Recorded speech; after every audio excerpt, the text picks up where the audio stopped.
Hello guys, പത്രമാറ്റിൻ്റെ ഇന്നത്തെ episode റിവ്യൂയിലേക്ക് സ്വാഗതം. ഈ റിവ്യൂ ഇഷ്ടപ്പെടുകയാണെങ്കിൽ ഒന്ന് ലൈക്ക് ചെയ്ത് സബ്സ്ക്രൈബ് ചെയ്ത് സപ്പോർട്ട് ചെയ്യണേ. അഭി എന്ന് അനഘയ്ക്ക് കൂട്ടു നിൽക്കുന്ന ഗുണ്ടകളോട് പറയുന്നുണ്ട്, നിങ്ങളിവിടെ എപ്പോഴും കാണണം, അവൾ ഇനി ഒരിക്കലും ജീവിതത്തിലേക്ക് തിരിച്ചു വരാൻ പാടില്ല. എങ്ങാനും തിരിച്ചു വരുന്നുണ്ടെന്ന് തോന്നിപ്പോയാൽ അന്നേരം അവളെ അങ്ങ് തട്ടിയേക്കണമെന്ന്. അവളുടെ വായിൽ നിന്ന് എൻ്റെ പേര് വരാൻ ഒരിക്കലും സമ്മതിച്ചേക്കരുതെന്നൊക്കെ പറയും. അപ്പോൾ അവർ പറയുന്നുണ്ട്, ആ കോമ സ്റ്റേജിലാണെന്നാണ് പറഞ്ഞത്, ഇനിയിപ്പം അതങ്ങനെയൊന്നും സംഭവിക്കില്ല, മരിക്കത്തേ ഉള്ളെന്നൊക്കെ പറയും. അത് തന്നെ വേണം, അല്ലാതെ അവൾ ഇനി ജീവിതത്തിലേക്ക് വന്നാൽ എൻ്റെ ജീവിതം മുഴുവൻ ഒരു വഴിക്കായിപ്പോവും. ഇനി ഈ ഒരു കാര്യം കൊണ്ട് തന്നെ ഞാൻ പ്ലാൻ ചെയ്തിരിക്കുന്നത് അനന്തപുരി തറവാട്ടിൽ എനിക്ക് പല കാര്യങ്ങളും ചെയ്ത് കിട്ടാൻ വേണ്ടിയാണ്. ഇപ്പോൾ എൻ്റെ റോള് തന്നെ നല്ല രീതിയിലാണ് ഞാൻ അഭിനയിച്ച് തീർക്കുന്നതെന്നൊക്കെ പറയുന്നുണ്ട്. ഈ സമയം മുത്തശ്ശൻ ഡോക്ടറെ അടുത്ത് ഇരുന്ന് സംസാരിക്കുന്നുണ്ട്. ഡോക്ടർ പറയുന്നുണ്ട്, അനഘയുടെ കുട്ടിയുടെ അച്ഛൻ എന്ന് പറയുന്നത് അനന്തപുരി തറവാട്ടിലെ മൂത്തി സാറിൻ്റെ കൊച്ചുമകനാണെന്ന് എന്നോട് അനഘ പറഞ്ഞിട്ടുണ്ട്. പക്ഷേ അത് ആരാണെന്ന് മാത്രം എന്നോട് പറഞ്ഞിട്ടില്ല. സാറിനറിയാവോ എന്ന് ചോദിക്കും. എന്നോടും ആ കുട്ടിയൊന്നും പറഞ്ഞില്ല. അതിനു മുമ്പല്ലേ ആ കുട്ടി കോമയിലേക്ക് പോയത്. ഇനി ആ കുട്ടി രക്ഷപ്പെടാൻ വല്ല സാധ്യതയുണ്ടോ എന്നൊക്കെ ചോദിക്കുന്നുണ്ട്. അതിനി കഴിവതും രക്ഷപ്പെടാൻ ഒരു വഴിയും കാണുന്നില്ല. അതിൻ്റെ സ്റ്റേജ് അങ്ങനെയാണ്. എന്തായാലും അവൾക്ക് ഏറ്റവും വലിയ സങ്കടം എന്ന് പറയുന്നത് അവളുടെ കുട്ടിയെ ആര് ഏറ്റെടുക്കും എന്നുള്ളതായിരുന്നു. അതിന് നല്ലൊരു ഷെൽട്ടർ ഉണ്ടാകണമെന്ന് മാത്രമേ അവൾ ചിന്തിച്ചിട്ടുള്ളൂ. അവളുടെ ജീവിതത്തെക്കുറിച്ച് പോലും അവൾ ചിന്തിച്ചിട്ടില്ല എന്നൊക്കെ പറയും. എന്തായാലും സാർ എന്താ ഇതിനെ തീരുമാനിച്ചിരിക്കുന്നത്? ഇനിയിപ്പോൾ ആ കുട്ടിയെ വല്ല അനാഥാലയത്തിൽ ആക്കുകയാണോ അതോ കൊണ്ടുപോകണോ എന്നൊക്കെ ചോദിക്കും. എന്തൊക്കെയായെന്ന് പറഞ്ഞാലും അതൊരു ചെറിയ കുട്ടിയല്ലേ, അതിൻ്റെ പേരിൽ പല പ്രശ്നങ്ങളും ഉണ്ടാകാൻ സാധ്യതയുണ്ട്. അതുകൊണ്ട് ഈ കുഞ്ഞിനെ ഞാൻ അങ്ങ് കൊണ്ടുപോകാമെന്നാണ് തീരുമാനിച്ചിരിക്കുന്നു പറയും. അതെന്തായാലും നല്ലതാ സാറേ, ഇങ്ങനൊരു തീരുമാനം എടുത്തത്. സാറിനെ ഇങ്ങനെയൊക്കെ ചെയ്യാൻ പറ്റത്തുള്ളൂ. അതുകൊണ്ട് ആ കുട്ടിയുടെ സന്തോഷത്തിന് വേണ്ടി ആ കുഞ്ഞിനെ സാർ ഏറ്റെടുക്കുന്നത് നല്ലതാണെന്നൊക്കെ ഡോക്ടർ പറയും. ഗൾഫിൽ നിന്ന് വന്നു കഴിഞ്ഞാൽ പിന്നെ അനഘ എൻ്റെ ചികിത്സയിലായിരുന്നു. ആ സമയത്തൊക്കെ അനഘയായിട്ടും ആ കുട്ടിയുമായിട്ടൊക്കെ എനിക്ക് ഒരുപാട് അടുപ്പമുണ്ട്. നല്ല മിടുക്കി കുട്ടിയാണ്, ഒരു കുഴപ്പമില്ല, അനഘയും നല്ല പെൺകുട്ടിയായിരുന്നു എന്നൊക്കെ പറയുമ്പോഴത്തേന് മൂർത്തി സാർ പറയും, എന്തായാലും ആ കുഞ്ഞിനെ ഞാൻ വീട്ടിലേക്ക് തന്നെ കൊണ്ടുപോവാണ്. എൻ്റെ മോൻ്റെ പേര് ആണ് ഇവരെല്ലാവരും പറഞ്ഞു വെച്ചിരിക്കുന്നത്. കൊച്ചുമോനായ ആദർശാൻ്റെ 2-3 ഫോട്ടോയും അവിടെ കണ്ടിരുന്നു. അപ്പോൾ ആദർശിനെയാണ് ഇവർ പ്രതിയാക്കിയിരിക്കുന്നത്. അത് കാരണം ഞങ്ങൾ വേറൊരു പ്രശ്നം ഉണ്ടാക്കാനായിട്ട് തീരുമാനിച്ചിട്ടില്ല, കുഞ്ഞിനെ കൊണ്ടുപോകാൻ തന്നെ തീരുമാനമെന്ന് ഡോക്ടറോട് പറഞ്ഞിട്ട് സാറ് ഇറങ്ങി പോരുവാണ്. ആ സമയം പുറത്ത് നിൽക്കുന്ന ആദർശ് അഭിയോട് പറയുന്നുണ്ട്, ഇതിന് പിന്നിൽ ആരൊക്കെയോ പ്രവർത്തിക്കുന്നുണ്ടെന്നാണ് എനിക്ക് തോന്നുന്നത്, കാശ് തട്ടാനോ വല്ലതും ആയിരിക്കും എന്ന് പറയുമ്പോഴത്തേനും അഭി പറയും, അത് ശരിയായിട്ടാ, അതുകൊണ്ട് ഞാൻ പറയുന്നത് വീണ്ടും ഒരു പ്രശ്നമാകുന്നതിന് മുമ്പ് ആ കുഞ്ഞിൻ്റെ അച്ഛൻ ഞാനാണെന്ന് പറഞ്ഞോളാമെന്നൊക്കെ. അതിൻ്റെ ഒന്നും ആവശ്യമില്ല എന്ന് പറയും ആദർശ്. അന്നേരത്തേനാണ് മുത്തശ്ശൻ ഇറങ്ങി വരുമ്പോഴത്തേന് മുത്തശ്ശനോട് ചോദിക്കുന്നുണ്ട് ആദർശ്, എന്താ മുത്തശ്ശ എന്നൊക്കെ കാര്യങ്ങൾ എന്നൊക്കെ ചോദിക്കുമ്പോൾ പറയും, നമുക്ക് ആ കുട്ടിയെ വീട്ടിലേക്ക് കൊണ്ടുപോകാമെന്ന് പറയും. അതിൻ്റെ ആവശ്യമുണ്ടോ എന്നൊക്കെ ആദർശ് ചോദിക്കുന്നുണ്ട്. അത് വേണം, അല്ലാതെ സോഷ്യൽ മീഡിയ ഒക്കെ ഇതൊക്കെ ഏറ്റെടുത്ത് കഴിഞ്ഞാൽ പിന്നെ നമുക്ക് ആകെ പ്രശ്നമാകും.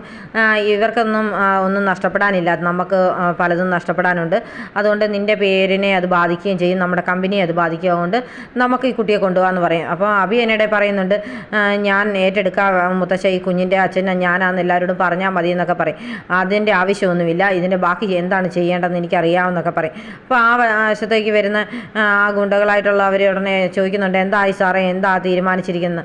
ഞങ്ങൾ ആ കുട്ടിയെ കൊണ്ടുപോകാൻ തീരുമാനിച്ചു എന്ന് പറയും. അത് തന്നെയാണ് നല്ലത്, അല്ലായിരുന്നെങ്കിൽ ഞങ്ങൾ പ്രശ്നം ഉണ്ടാക്കിയായിരുന്നു എന്നൊക്കെ പറയും. അന്നേരത്തേന് ഉടനെ മുത്തശ്ശൻ പറയുന്നുണ്ട്, അതിൻ്റെ ഭീഷണിയുടെ ഒന്നും ആവശ്യമില്ല, എനിക്ക് ഈ കുട്ടിയെ ഏറ്റെടുക്കാൻ അറിയാമെങ്കിൽ അതിനെ നോക്കാനും അറിയാം, അതുകൊണ്ട് നിങ്ങളാരും അതിൻ്റെ ഇടപെടേണ്ട ആവശ്യമില്ല എന്ന് പറയും. ഉടനെ ആദർശം പറയും, നിങ്ങൾ ഒരു ഫോട്ടോ കാണിച്ച് എന്നെ വെറുതെ ഭീഷണിപ്പെടുത്താമെന്നല്ലാതെ ഞാൻ ഇതിനകത്ത് നിരപരാധിയാണെന്നുള്ള കാര്യം ഉറപ്പാണെന്നൊക്കെ പറയും.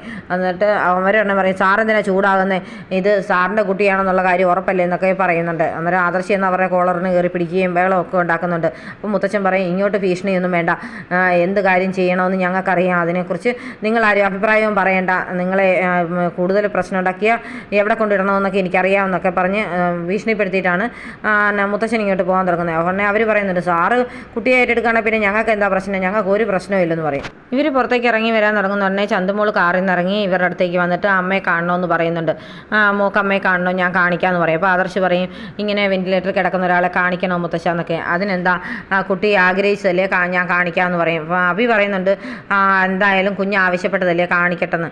അന്നേരം ഇവർ പിന്നെ കുഞ്ഞിനെ കൊണ്ടുപോയി അമ്മയെ കാണിച്ചിട്ടൊക്കെ തിരിച്ചു കൊണ്ടുവരികയാണ്. പിന്നീട് കാണിക്കുന്നത് അനിയാണ്. അനി നന്ദുവിൻ്റെ കൂട്ടുകാരോട് പറയുന്നുണ്ട്, നിങ്ങളെ അവൾ വിളിക്കാറൊക്കെ ഉണ്ടോയെന്ന് ചോദിക്കും. ഞങ്ങളെ വല്ലപ്പോഴും ഒക്കെ വിളിക്കും, എന്നാലും അധികം സംസാരിക്കാറൊന്നുമില്ല. അവളുടെ വിചാരം ഇപ്പം നീ അടുത്ത് വന്ന് നിന്നിട്ടാണോ ഞങ്ങളെ കൊണ്ട് ഫോൺ ചെയ്യിപ്പിക്കുകയാണോ എന്നൊക്കെ ഒരു സംശയം ഉണ്ടെന്നൊക്കെ പറയും. എന്തായാലും അവൾ ഇതിൽ നിന്ന് ഒരുപാട് അകലാനായിട്ടാണ് ശ്രമിക്കുന്നതെന്നൊക്കെ പറയും. അതെന്തായാലും അവൾ SI ആയി കഴിഞ്ഞാൽ പിന്നെ ഇങ്ങനെ പോയാൽ നിന്നെ എടുത്ത് തൂക്കി അകത്തിടുമെന്ന് പറയും. അത് സാരമില്ല, അങ്ങനെയാണെങ്കിലും എനിക്ക് അവളെ എപ്പോഴും കണ്ടുകൊണ്ടിരിക്കാമല്ലോ, അത് മതി എന്നൊക്കെ അനി ഇങ്ങനെ സന്തോഷത്തോടെ പറയുന്നുണ്ട്. എടാ നീ അനാമികയുടെ വീഡിയോ ഒക്കെ ഫോട്ടോയൊക്കെ വീട്ടിൽ കാണിച്ചു വന്നിട്ട് എന്തായി പ്രതികരണം എന്നൊക്കെ ചോദിക്കും. അതുകൊണ്ടൊന്നും ഒരു പ്രയോജനം ഉണ്ടായില്ല. അത് കണ്ടു കഴിഞ്ഞിട്ടും എല്ലാവരും പറഞ്ഞത് ഞാൻ അവളെ സ്നേഹിക്കാത്ത കാരണമാണ് അവൾ ഇങ്ങനെയൊക്കെ പോകുന്നതെന്നാണ് പറഞ്ഞത്. അതൊന്നും എന്നെ ബാധിക്കുന്ന കാര്യമല്ല. അവൾ ഏതിലും പോവോ എന്താണോ ചെയ്തോട്ടെ, എനിക്ക് നന്ദുവിൻ്റെ സ്നേഹം കിട്ടിയാൽ മാത്രം മതി എന്നൊക്കെയാണ് അനി പറയുന്നത്. പിന്നീട് കാണിക്കുന്നത് നന്ദുവിൻ്റെ ട്രെയിനിങ് ക്യാമ്പാണ്. അവിടെ ഫ്രണ്ട്സ് എല്ലാമായിട്ട് നിന്നിങ്ങനെ എക്സസൈസ് ഒക്കെ ചെയ്തുകൊണ്ടിരിക്കുന്ന സമയത്ത് ഒരു ജിമ്മനായിട്ടുള്ള ഒരാൾ വന്ന് ചോദിക്കുന്നുണ്ട്, എല്ലാവരും ക്ഷീണിച്ചെങ്കിലും നന്ദു അത്രയും ക്ഷീണിച്ചൊന്നും ഇല്ലല്ലോ, എന്താ ഒരു കൈ നോക്കുന്നു എന്നൊക്കെ ചോദിക്കും. ഞാനില്ല, തന്നെ അങ്ങ് ചെയ്താൽ മതി എന്നൊക്കെ പറഞ്ഞ് നന്ദു അവരായിട്ടൊക്കെ ഫ്രണ്ട്ഷിപ്പായിട്ട് സംസാരിക്കുന്നതൊക്കെ കാണിക്കുന്നുണ്ട്. പിന്നീട് കാണിക്കുന്നത് മുത്തശ്ശനും ആദർശം അബിയെല്ലാം കൂടി അനന്തപുരി വന്നിറങ്ങുകയാണ്. അബിയുടെ കയ്യിലാണ് കുഞ്ഞിരിക്കുന്നത്. അവർ അകത്തോട്ട് കയറി പറയുന്ന നേരത്ത് ആദർശനാണ് ആകെ ടെൻഷനാണ്. അപ്പം മുത്തശ്ശൻ പറയും, എന്തായാലും നീ ടെൻഷനൊന്നും അടിക്കേണ്ട, നിൻ്റെ ഭാഗത്ത് ഒരു തെറ്റും ഉണ്ടായിട്ടില്ലെന്ന് എനിക്കറിയാം, അത് നമുക്ക് തെളിയിക്കണ്ടേ എന്ന് പറയും. അങ്ങനെ പറയും, തെളിയിക്കുന്നോടം വരെ ഞാൻ മറ്റുള്ളവരുടെ മുമ്പിൽ കുറ്റക്കാരനല്ലേ മുത്തശ്ശ, അതുകൊണ്ടാണ് എനിക്ക് ആകെ ടെൻഷൻ എന്ന് പറയും. അപ്പോൾ അബി പറയും, അതുകൊണ്ടാണ് ഏട്ടാ ഞാൻ പറയുന്നത്, ഞാൻ ഈ കുഞ്ഞിനെ ഏറ്റെടുത്തോളാമെന്ന്, അതുകൊണ്ട് ഈ കുഞ്ഞ് എൻ്റെയാണെന്ന് പറഞ്ഞാൽ മതി എന്നൊക്കെ പറയും. അതിൻ്റെ ഒന്നും ആവശ്യമില്ല, എന്താണ് ചെയ്യേണ്ടതെന്ന് എനിക്കറിയാമെന്ന് മുത്തശ്ശൻ പറയുന്നുണ്ട്. ഇവരകത്തേക്ക് ചെല്ലുമ്പോഴത്തേന് ആദ്യം ഇറങ്ങി വരുന്നത് നയനയാണ്. നയനെ കണ്ടു കഴിയുമ്പോൾ ചന്തുമോൾ നേരെ ആദർശിൻ്റെ പുറകിൽ പോയി പാത്തു നിൽക്കുന്നുണ്ട്. അപ്പം നയന ചോദിക്കും, എന്താ 3 പേരുടെ എവിടെ പോയതാരെന്ന് പറയും. 3 പേരല്ല 4 പേരുണ്ടെന്ന് പറഞ്ഞ് മുത്തശ്ശൻ ആ പെൺകുട്ടിയെ മുമ്പിലേക്ക് നിർത്തും. എന്നെ പറയും, ഇതേത് ഈ കുട്ടി എന്ന് ചോദിക്കും. അത് ഞാൻ ഇങ്ങോട്ട് കൊണ്ടുവന്നതാണ്, ഈ കുട്ടിക്ക് ആരുമില്ല, ഇനി ഈ കുട്ടി ഈ വീട്ടിൽ താമസിക്കുമെന്നൊക്കെ പറയും. അന്നേരത്തേന് ജലജയും ദേവേനയും അങ്ങോട്ട് വന്നായിരുന്നു. അപ്പം ജലജയ്ക്കാണെങ്കിൽ ഒട്ടും ഇഷ്ടപ്പെടുന്നില്ല. ജലജ ഒന്ന് ചോദിക്കും, അച്ഛൻ ഇതെന്ത് ഭാവിച്ച, എന്തിനാ ഈ കുട്ടിയെ ഇങ്ങോട്ട് കൊണ്ടുവന്നത്, എല്ലാ നാട്ടിൽ കിടക്കുന്ന എല്ലാ പിള്ളേരെയും ഇവിടെ കൊണ്ടുവന്ന് വളർത്താമെന്ന് അച്ഛൻ വിചാരിച്ചിട്ടുണ്ടോ എന്നൊക്കെ ചോദിക്കുന്നുണ്ട്.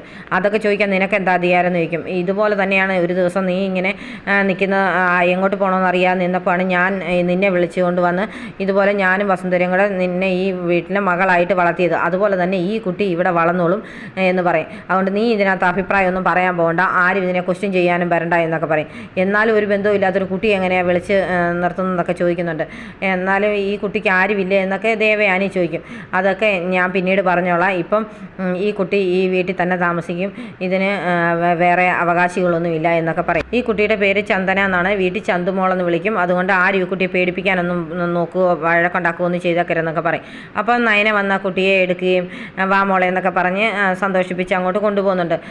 എന്നിട്ട് മൂർത്തി സാർ പറയും, ഇനി ഞാനാണ് ഇവിടുത്തെ കാര്യം തീരുമാനിക്കുന്നത്, ഞാനിവിടെ ഈ കുട്ടിയെ കൊണ്ടുവന്ന് ആദർശനോട് ഞാൻ ചോദിച്ചിരുന്നു, ആദർശന് സമ്മതം കുറവൊന്നുമില്ല എന്ന് പറഞ്ഞിട്ടാണ് ഞാൻ കൊണ്ടുവന്നത്, ഇനി ഇതിനെക്കുറിച്ച് ആരും ഇവിടെ അഭിപ്രായമൊന്നും പറയണ്ട, ഈ കുട്ടി അനന്തമൂർത്തി കൊണ്ടുവന്നതാണെങ്കിൽ ഇതുപോലെ തന്നെ ഈ കുട്ടി ഇവിടെ വളരുകയും ചെയ്യും, ഈ നിങ്ങളുടെ എല്ലാം പോലെ തന്നെ ഈ വീട്ടിലെ അവകാശം ഈ കുട്ടിക്ക് ഉണ്ടായിരിക്കുന്നു എന്ന് പറയുന്നുണ്ട്.